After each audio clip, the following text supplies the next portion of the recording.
Hello guys, welcome back to my channel. இன்றைக்கி என்ன video அப்படின்னு சொல்லி கேட்டிங்கனாக்கா, நேற்று நிறைய பேர் கமெண்ட்ஸ் பண்ணியிருக்கீங்க. அம்மா நேற்று உங்கள் வீடியோ வந்து பார்த்தேன், நீங்கள் என்ன மறுபடியும் வீடு மாறிட்டீங்களா அப்படின்னு சொல்லி போட்டிருக்கீங்க. வீடு மாறலை, ஏன்னா நான் தான் வந்து ஆல்ரெடி சொன்னேன் இல்லையா, பாப்பா வீட்டிலேருந்து என்னோடய லீவ் முடிஞ்சிருச்சு, அதனால் நான் வந்து என் வீட்டுக்கு போகிறேன்னு சொல்லிட்டு. ஸோ இதுதான் வந்து பார்த்திங்கனாக்கா என்னோடய வீடு. இங்கே தான் நான் வந்து இருக்கேன். நேற்று வந்து பார்த்திங்கன்னா நேற்று கொண்டு வந்து பாப்பா இங்கே என்னை கொண்டு வந்து விட்டுட்டு போயிட்டாங்க. வீட்டில் கொண்டு வந்து விட்டுட்டு பப்ளு வந்து தூக்கிட்டு போயிட்டாங்க. மறுபடியும் பப்ளு வந்து பார்த்திங்கனாக்கா நாளைக்கு கூட்டிகிட்டு வரேன் அப்படின்ற மாதிரி சொல்லியிருக்காங்க. ஸோ நான் வந்து வீடு மாறலை, இதுதான் வந்து என்னோடய வீடு. சரிங்களா? அதுக்கப்புறம் வந்து பார்த்திங்கன்னா நிறைய பேர் வந்து கேட்டிருக்கீங்க என்னன்னு சொல்லிட்டுன்ட்டு, அம்மா ஃபேஸ்க்கு வந்து என்ன போடுறீங்க அப்படின்னு சொல்லிட்டுன்ட்டு. ஆல்ரெடி நான் வந்து நிறையா சொல்லியிருக்கேன், நிறைய கமெண்ட்ஸ் வந்து அப்படி தான் பண்ணியிருக்கீங்க. என்னோடய ஃபேஸ் வந்து நீங்கள் நினைக்கிற மாதிரி அவ்வளோ க்ளோ இல்லை. அதுலேயும் வந்து பார்த்தீங்கன்னாக்கா இப்போ மணி பார்த்தீங்க அப்படின்னாக்கா மணி வந்து 6:15 ஆச்சு, ஈவினிங் வந்து 6:15 ஆச்சு. ஆனால் வந்து பார்த்திங்கன்னா வேர்த்து அப்படியே கொட்டுது. அதனால் இந்த வேர்த்து கொட்டுறனால வந்து பார்த்திங்கனாக்கா அப்படியே முகம் தொடச்சி அப்படியே ஒரு மாதிரி இருக்குது. மற்றபடி நான் வந்து பார்த்திங்கனாக்கா இந்த க்ரீம் போடுறதோ அதோ இதோ எதுவுமே நான் யூஸ் பண்ண மாட்டேப்பா. ஆல்ரெடி ஒரு வீடியோவில் நான் சொல்லியிருக்கேன். என்னன்னு சொல்லிட்டு, நான் சாப்பாடு வடிக்கிற கஞ்சி தான் வந்து அதிகமாக யூஸ் பண்ணுவேன். காலையில் அரிசி கழிஞ்சிட்டு அந்த தண்ணி எடுத்து வச்சுட்டு காலையில் முகம் கழுவேன், மத்தியானம் நைட்டு எப்போ ஃப்ரீயாக இருக்கிறேன்னா அப்போல்லாம் வந்து பார்த்திங்கனாக்கா வந்து முகம் கழுவேன். மற்றபடி தனியாக நான் வந்து க்ரீமுன்னு சொல்லி எதுவும் போடுறதில்ல. நான் ரெகுலராக வந்து யூஸ் பண்ணுற க்ரீம் வந்து பார்த்திங்கனாக்கா எப்போவுமே பான்ஸ், அது சன்ஸ்க்ரீம் இருக்கு இல்லையா, அதுதான் எப்போவுமே நான் வந்து யூஸ் பண்ணுவேன். ஒன்று. அப்புறம் இன்னும் நிறைய பேர் வந்து என்ன கேட்டிருக்கீங்க அப்படின்னாக்கா, அம்மா பப்ளு வந்து விட்டுட்டு வந்துட்டிங்களே, உங்களுக்கு வந்து ஃபீலிங்காக இல்லையா அப்படின்னு சொல்லி கேட்குறீங்க. அது வந்து திரும்ப எப்படி சொல்கிறது, ஏன்னா சொன்னதையே வந்து சொன்னால் அது உங்களுக்கே வந்து போர் அடிச்சு போயிடும் இல்லையா. எல்லாத்துக்கும் இருக்கக்கூடிய அதே கஷ்டம் தான் எனக்கும் இருக்குது. உள்ளுக்குள்ளே வந்து என்ன சொல்கிறது, ஒவ்வொரு இடத்துக்கு இப்போ உட்காந்தாலும் சரி, நின்னாலும் சரி, சமைச்சாலும் சரி, வெளியே எங்கேயாவது போனாலும் சரி, அவனோட முகம் தான் என் கண்ணுக்குள்ளாரே இருக்குது. இது அப்படியே நான் பாப்பாட்ட சொன்னேன்னு வச்சுக்கோங்களேன், பாப்பா உடனே தூக்கிட்டு இங்கே வந்துடுவா, இல்லைனாக்கா என்னை அங்கே வந்து வர சொல்லுவா. ஸோ நான் வந்து அதை வெளியே காட்டிக்காமல் அப்படியே வந்து முடிஞ்ச அளவுக்கு அப்படியே ஒப்பேற்றிட்டுருக்கேன். இன்னும் ஒரு ரெண்டு நாள் போச்சுனாக்கா ஓரளவு கொஞ்சம் நார்மல் ஆகிடும்னு வச்சுக்கோங்களேன். ஏன்னாக்கா இப்போ கம்பெனிக்கு இப்போ வீட்லேயே நான் இருக்கனால வந்து பார்த்தீங்கன்னா சரி, இன்னும் ஒரு சனி ஞாயிறு 2 நாள் தானே, 2 நாள் முடிச்சுட்டு ஓகே நம்ம திங்கக்கிழமைலேருந்து வேலைக்கு போகலாம் அப்படின்ற மாதிரி டிசைட் பண்ணியிருக்கேன். ஏன்னாக்கா வேலைக்கு போயிட்டு அப்புறம் மறுபடியும் நம்மளுக்கு வந்து லீவுன்றது கொடுக்க மாட்டாங்க. ஸோ அதனால் இன்னும் ஒரு 2 டேஸ் இருந்துட்டு ரெஸ்ட் எடுத்துகிட்டு அதுக்கப்புறம் திங்கக்கிழமைலேருந்து வேலைக்கு போகலாம் டிசைட் பண்ணியிருக்கேன். ஆனால் அவனோட முகம் தான் வந்து பார்த்திங்கனாக்கா என் கண்ணுக்கு முன்னாடி நிற்கிது.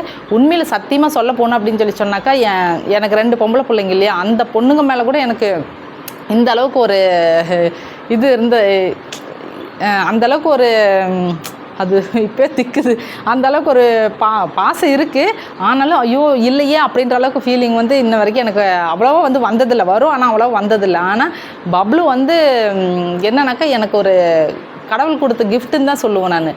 ஏன்னா எதுக்காண்டி எந்த ஒரு சூழ்நிலையில் நான் வந்து மனசில் வந்து கொஞ்சம் கூட நான் ஃபீல் பண்ண மாட்டேன், அழுக மாட்டேன். எதுக்காண்டி எப்போவுமே நான் வந்து ரொம்ப போல்ட்டாக இருப்பேன். ஏன்னாக்கா எங்கள் அப்பா வந்து ஆர்மி, சின்னதுலேருந்தே வந்து பார்த்திங்கன்னா என்னை ரொம்ப ஒரு போல்ட்டான ஒரு லேடியாக தான் வளர்த்திருக்காங்க. அதனால் எந்த ஒரு விஷயத்தையுமே ஒரு கஷ்டம் வந்தாலும் சரி வந்து பார்த்திங்கனாக்கா உள்ளுக்குள்ளேயே வச்சுப்பேன், வெளியாட்டையும் சொல்ல மாட்டேன். அதை எனக்குள்ளேயே போட்டு நானே வந்து ஒன்றா சிரிச்சுக்குவேன், இல்லை அழுதுப்பேன், ஏதோ ஒன்று பண்ணிப்பேன். ஆனால் வெளியிலன்னு சொல்லி யார்ட்டையும் ஷேர் பண்ணிக்க மாட்டேன்.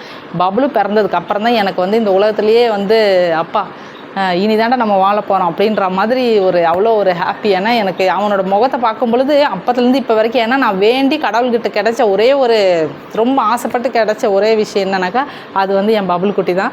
ஸோ அவனை வந்து இப்போ மிஸ் பண்ணிகிட்ருக்கேன். ஆனால் இது வந்து பார்த்திங்கன்னா தொடர்ந்து மிஸ் பண்ண மாட்டேன். இன்னும் ஒரு 2 நாள் தான். நாளைக்கு வந்து என் தங்கக்குட்டி வரேன், நான் தூக்கிட்டு வருவான், நாளைக்கு காட்டுறதுக்காண்டி தூக்கிட்டு வருவான். ஸோ அதுக்கப்புறம் சண்டே ஒரு நாள் தானே, திங்கக்கிழமை வந்து நான் வேலைக்கு போயிடுவேன். அதுக்கப்புறம் வீக்லி கண்டிப்பாக அவனை வந்து போய் பார்ப்பேன். ஏன்னாக்கா நம்ம வந்து ரெகுலராக போய் இப்போ வந்து குழந்தைங்களுக்கு வந்து அவ்வளோ தெரியாது, நம்மளோட ஆசை மட்டும்தான் இருக்குது. ஆனால் இப்போது நான் போய் அங்கே இருந்து பழக்கப்படுத்திட்டேன்னு வச்சுக்கோங்களேன். பாப்பா அடுத்தடுத்து அவள் வந்து பண்ணக்கூடிய ஒர்க் வந்து பார்த்திங்கன்னா எப்போவுமே என் பொண்ணு சின்னதுலேயும் சரி இந்த செகண்ட் வரைக்கும் சரி அவளோட வீட்டுக்குள்ளேயே வந்து பார்த்திங்கன்னா டைம் டேபிள் போட்டு வச்சுருப்பா. இந்த நேரத்துக்கு இது பண்ணணும், அந்த நேரத்துக்கு இது பண்ணணும் அப்படின்னு சொல்லிட்டு. ஏன்னாக்கா அவள் 2 சேனல் வச்சுருக்கல, இந்த சேனல் இப்போ வீடியோ போஸ்ட் பண்ணணும், அந்த வீடியோ போஸ்ட் பண்ணணும். அதுக்கப்புறம் வந்து எந்தெந்த டைம் எங்கெங்கே போகணும், வெளியில் போகணுமா, அங்கே போகணும், இங்கே போகணும், எல்லாம் பர்ஃபெக்டாக வந்து பண்ணுவாள். அதே மாதிரி அவள் தூங்குற நேரமும் சரி, வேலை செய்கிற நேரமும் சரி, எல்லாமே வந்து அக்யூரேட்டாக பண்ணுவாள்.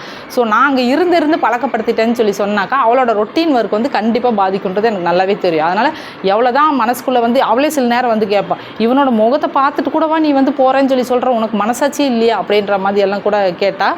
ஆனால் அவள் முன்னாடி நான் சொல்கிற ஒரே ஒரு விஷயம் என்ன அப்படின்னாக்கா, அவ்வளோதான், வந்தாச்சு இருந்தாச்சு பார்த்தாச்சு, நல்லபடியாக பையனையும் அம்மாவையும் தனித்தனியாக பிரித்து கொடுத்தாச்சு, அவ்வளோதான், இனி நீ உன் பொழப்பை பார்த்துக்கோ, நான் போய் ஏன் பொழப்பை பார்க்க வேண்டாம் அப்படின்ற மாதிரி தான் சொல்லுவேன். ஏன்னா அப்படி சொன்னால் தான் அவளுக்கும் வந்து கொஞ்சம் ஃபீலிங் இல்லாமல் இருக்கும். இல்லைனா அவள் கூட சேர்ந்துட்டு நானும் வந்து அம்மா விட்டு போங்க எனக்கு மனசு இல்லை அப்படின்னு சொல்லி நான் பேசணும்னு வச்சுக்கோங்களேன், பிள்ளைங்களுக்கு அம்மா என்றைக்குமே விட்டே கொடுக்காதுங்க. அது பொம்பளை பிள்ளைங்க நல்லாவே தெரியும்.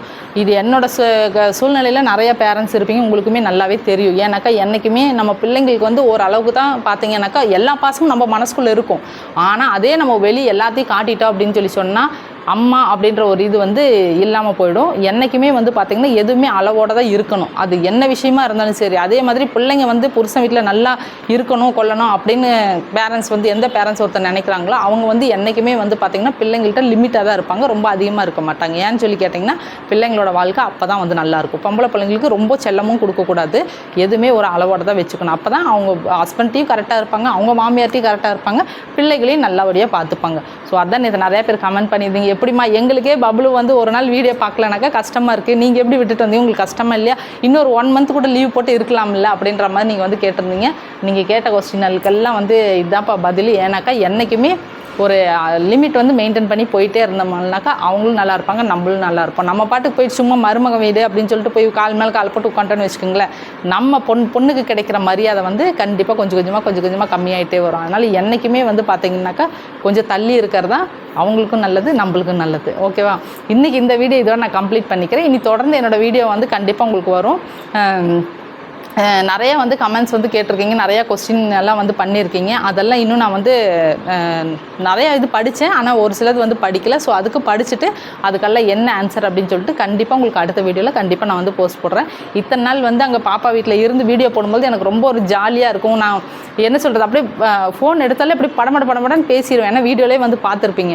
ஏன்னாக்கா இந்த சைடு பப்ளு இருப்பான், அந்த சைடு பாப்பா இருப்பா, அப்படியே பார்த்துட்டே வந்து பேசிகிட்டு இருக்கும்போது எனக்கு அவ்வளோ ஒரு இதாக இருக்கும். ஆனால் இந்த வீடியோவில் வந்து பார்த்தீங்களா, நான் வந்து எனக்கே தெரியுது, நான் வந்து பேசினதுவே தான் திரும்ப பேசுகிறேன். எனக்கு வந்து பேச முடியல. ஏன்னா வீட்டில் தனியாக இருக்கேன். சின்ன பாப்பா அவள் வந்து இதுக்கு பர்ச்சேசிங் போயிருக்கிறா. இவங்க அப்பா நீ நைட்டு வேலை முடிச்சுட்டு அதுக்கப்புறம் தான் வந்து வருவாங்க. அப்போ பார்த்தீங்கன்னா வீட்டில் நான் மட்டும்தான் வந்து இருக்கேன். அப்படிங்கும் பொழுது எனக்கு ஒரு மாதிரி கஷ்டமாக தான் இருக்குது. அதனால் இனி பார்த்தீங்கன்னா அடுத்த வீடியோஸ் வந்து பார்த்திங்கன்னா நான் கொஞ்சம் ட்ரெயின் ஆகிட்டு என்னென்ன பேசணும் பேசக்கூடாது அப்படின்னு சொல்லிட்டுன்னு உங்களுக்கு கொஞ்சம் லைட்டாக ப்ரிப்பேர் பண்ணிவிட்டு அதுக்கப்புறமா வந்து கண்டிப்பாக நான் வந்து பேசுகிறேன். ஸோ பப்ளு வந்து உங்களுக்கு பிரிஞ்சு வந்தது எவ்வளோ உங்களுக்கு ஒரு ஃபீலிங்காக இருக்கோ அதை விட அதிகமாக எனக்கும் ஃபீலிங் இருக்குது. ஸோ இனி வந்து பார்த்திங்கனாக்கா அடுத்தடுத்து நம்மளோட வேலையை பார்க்கணும் இல்லையா, அதனால தான். சரி, ஓகே பாய் ஃப்ரெண்ட்ஸ். இத்தனை நாள் எனக்கு அங்கே கொடுத்துட்டு இருந்த அதே மோட்டிவேஷன் இங்கேயும் வந்து கொடுங்க, எனக்கு சப்போர்ட் பண்ணுங்கள். இதுதான் அம்மாவோட வீடு எப்படி இருக்குது, நல்லா இருக்கா பார்த்து சொல்லுங்கள். இது வந்து ரெண்டல் ஹவுஸ் தான், ஸோ ஓன் வீடு கிடையாது. சொந்த வீடு அப்படின்னு சொல்லும் பொழுது சொந்த வீடு இருக்குது, ஆனால் இங்கே இல்லை. இப்போ நான் வந்து பார்த்திங்கனாக்கா ரெண்டல் ஹவுஸில் தான் வந்து இருக்கேன். சொந்த வீட்டில் எங்கள் மாமியார் இருக்காங்க. நான் அப்பா பாப்பாவெல்லாம் வந்து பார்த்திங்கனாக்கா தனியாக தான் இருக்கும். ஸோ இது வந்து ரெண்டல் வீடு தான். வீடு எப்படி இருக்குது, நல்லா இருக்கா, என்ன ஏதுன்னு பார்த்துட்டு சொல்லுங்கள். Okay bye. இந்த வீடியோ இதோட நான் கம்ப்ளீட் பண்ணிக்கிறேன். கண்டிப்பாக லைக் பண்ணுங்கள், ஷேர் பண்ணுங்கள், சப்ஸ்கிரைப் பண்ணுங்கள். கூட இருக்க பெல் ஐக்கானை மறக்காமல் தட்டி விடுங்க. அப்போ தான் நான் போடுற எல்லா வீடியோஸும் உங்களுக்கு கண்டிப்பாக நோட்டிஃபிகேஷனில் வரும். ஓகேவா? Okay bye செல்லக்குட்டீஸ்.